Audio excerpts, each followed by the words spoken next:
Hi, ladies and gentlemen. I hope you've had a great afternoon so far. It brings me great pleasure to introduce our latest planner, Sustainable Cities and the Future of Mobility. So welcoming our four guests to the stage, we have Peter Chun, the Chairman and President of the World Smart Cities Forum, Dr. Ajit Aras, the Executive Vice President of Sharp Singapore, Akshay Singhal, the Founder and CEO of Log9 Materials, and Chandra Bhushan, the CEO of the International Forum for Environment, Sustainability and Technology. Now, we all know that India is home to some of the world's largest metropolitan areas, yet the percentage of Indians living in urban areas is projected to increase to around 50% by 2050. Now, Chandra, as the country's urban planners and local municipalities face a significant scaling up of infrastructure to meet this growing demand, how can urban design integrate sustainability and climate resilience from the ground up? Thanks, Joe. I work at an environmental research and innovation organization. And one of our job is to project future, how the future of urban India is going to look like. I'll give you a few statistics. We possibly have 30% of our population living in urban area if you define urban area as municipal border. But if you take a different definition of urbanization, then you find that maybe we already have about 40% of our people, if you include peri-urban areas, living in cities. And half of those people are actually staying in settlement you will call as unplanned. So half of India is planned in some way, quote unquote, half of India is unplanned. Now this population in next 10 years, maybe by 2045, half of India is going to live in cities. That's the first statistics. The second statistics is, we already have about 5,500 urban local bodies, out of which there are only 250 which are large. So the majority of urban Indians live outside big cities like Mumbai. And there we are not thinking about what smart and sustainable is going to look like. And number three, those areas where India is actually growing have very poor urban governance. Now, if you are thinking about smart, sustainable cities, we have to talk about smart, sustainable governance. The weakest link in India's urbanization is its governance. I generally ask people, can you name the mayor of your cities? And you will be surprised to know 99.9% of Indians cannot name mayor of their cities. They can name chief minister and prime minister, but they cannot name their mayor. The most important government functionary, local government functionary, which has direct impact on their lives. Now that is the fundamental problem of urbanization in India.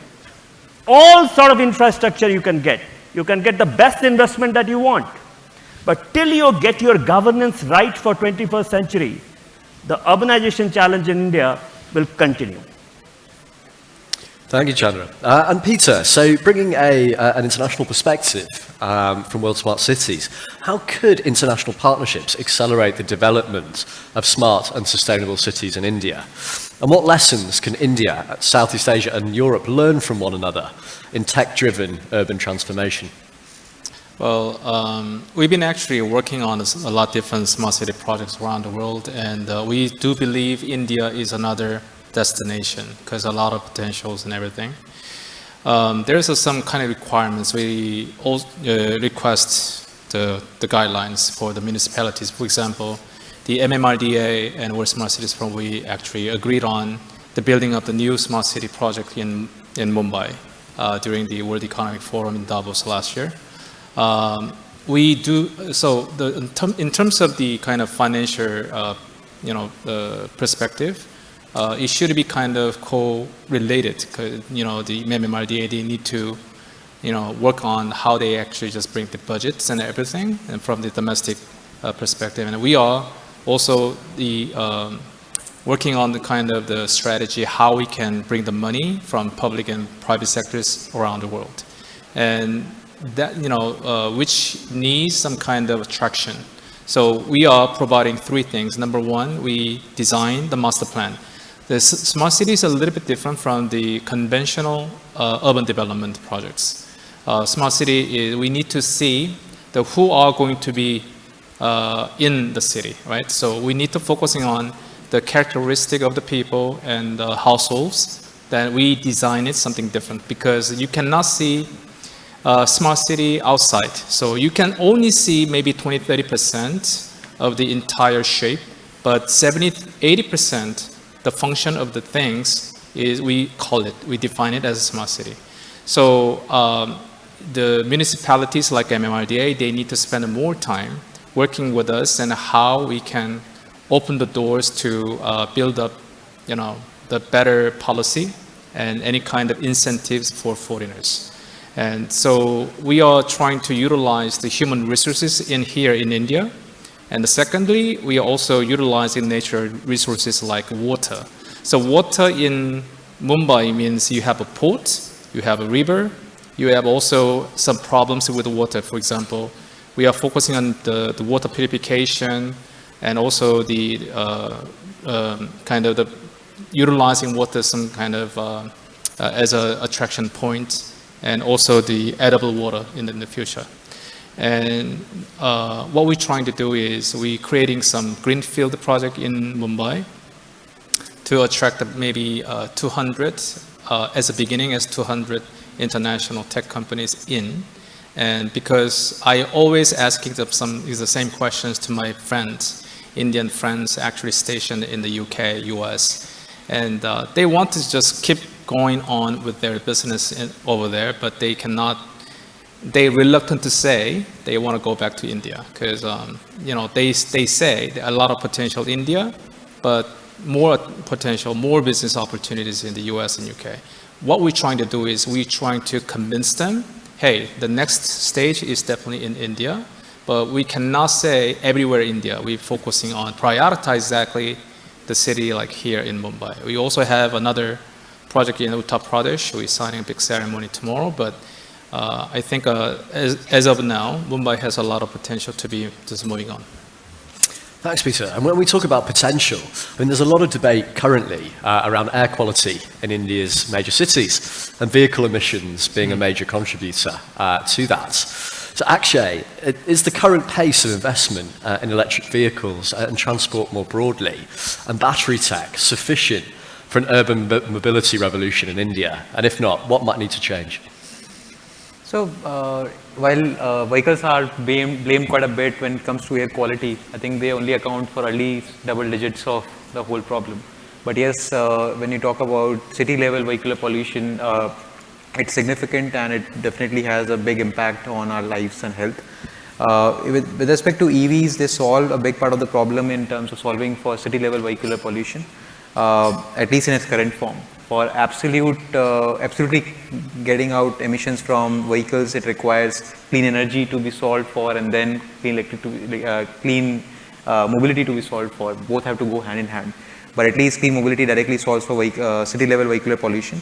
A lot has been done and a lot of conversations happened about what is required to drive electric mobility.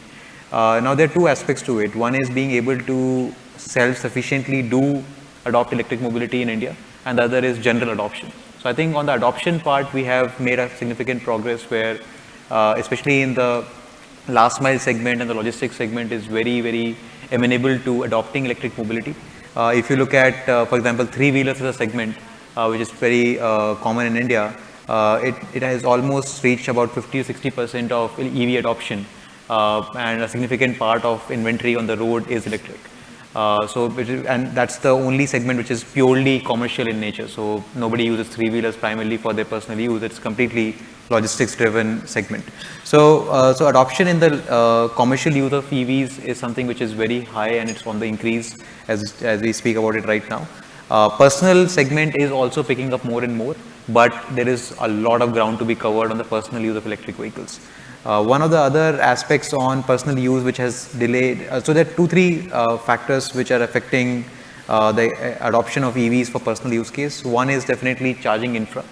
So it's not just about your very heavy DC fast chargers which are always spoken about, like the big chargers that are required, but even the basic slow chargers that would charge your car at home overnight, that is a problem in many Indian cities, right?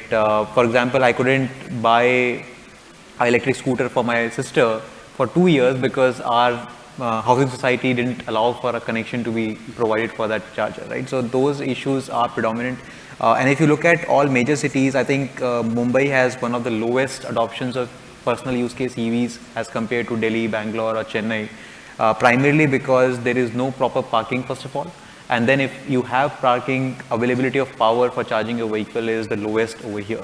So that becomes a very big challenge. The second aspect was about affordability of EV versus a fuel car, which now has become very, very lucrative. So EVs are coming almost as close to in pricing as compared to a same category of fuel car.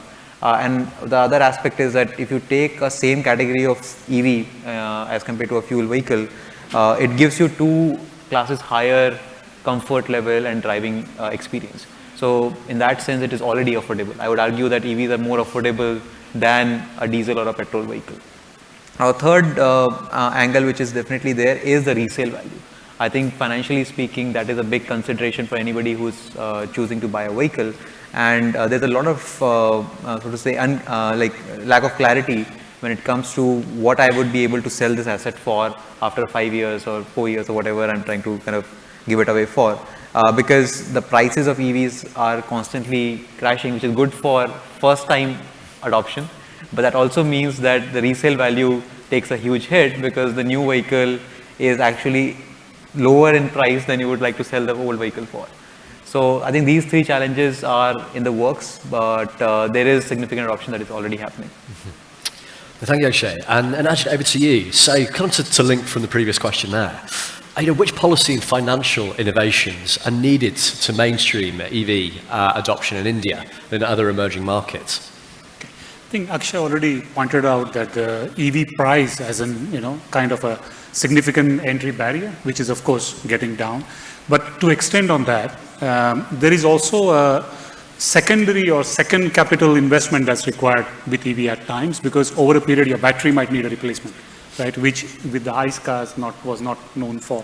So we may need different type of financing models, not just for adoption, but also to upkeep or maintain the vehicle. So that brings it slightly different point. And coming to EV, I would just like to shift the focus just from a 4-wheeler or a 2-wheeler personal use EV to a 3-wheeler EV, as you mentioned, right? And I think that puts a good piece in a bigger picture of let's say social mobility, right? Because just now Mr. Dr. Mukherjee's sharing was very much impressive to me personally, because I grew up in Mumbai, right? And we used to call Bombay back then, right? But anyway, I grew up in Mumbai, and to really see the plan of, I think, already 3 metros operating, 7 coming up under construction, and another 2 or 3 in planning, right?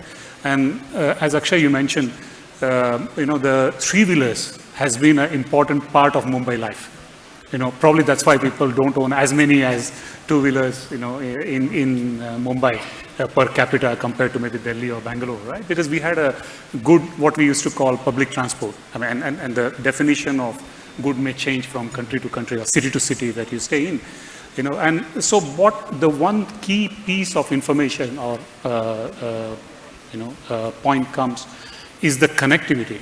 Okay, once you alight from a metro station or a train station, how do you get to your last mile or last 2 miles of connectivity? And there is where I think the 3 wheels and so on play an important role. There is where the bus transport plays an important role. And then comes information. Okay, and disclaimer, we do displays for information, so I need to talk a bit about that. But when we are connecting or jumping from the train to bus or the other way around, the key point is what kind of information you have to make that decision on the spot and increase the overall experience. So that's, I think, to me, key points to add. Okay, brilliant. So we have a short time left, but if I could ask all of you a very quick last question. We've had quite a few interesting panels today looking at artificial intelligence and how might AI play its part in creating sustainable cities. If you could just have a quick soundbite from each of you, possibly.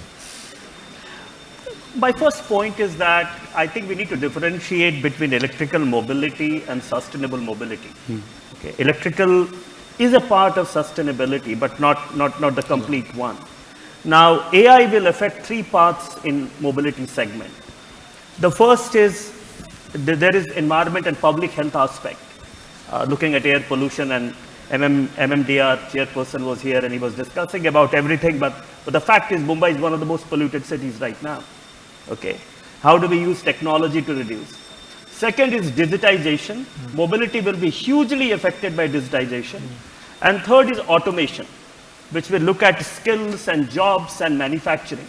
Now, if you put all three of them together, I believe that in next 10 years, vehicle ownership model, the model of users of vehicle, things are going to be drastically different than what we have. And that's where I think the role of technology, AI, machine learning, digitization, automation, everything will come together.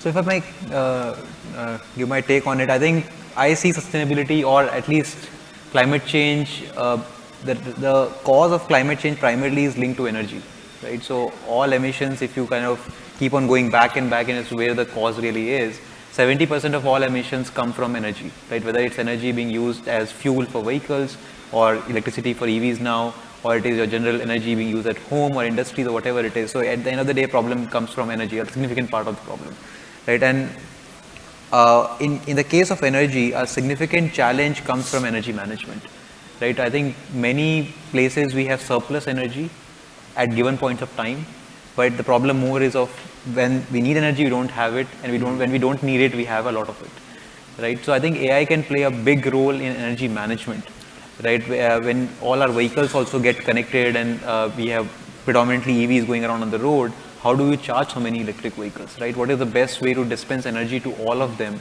And they should all be available when the consumer wants to use it, right? But at the same time, you cannot charge all of them at one go and all of them fast, right? That would lead to a huge energy power requirement on the grid.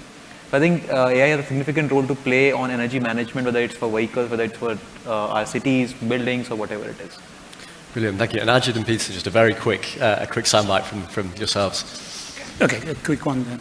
So I think just extending on what you mentioned about energy, managing or optimizing the locomotives where they are needed, is one of the very important part of especially public transport. Yeah, and AI can help us to understand the movement patterns of the city, right? At what time of the day and so on, and therefore optimize the movement of locomotives. And of course, a lot of efficiency depends on the occupancy rate of any type of mode of transport.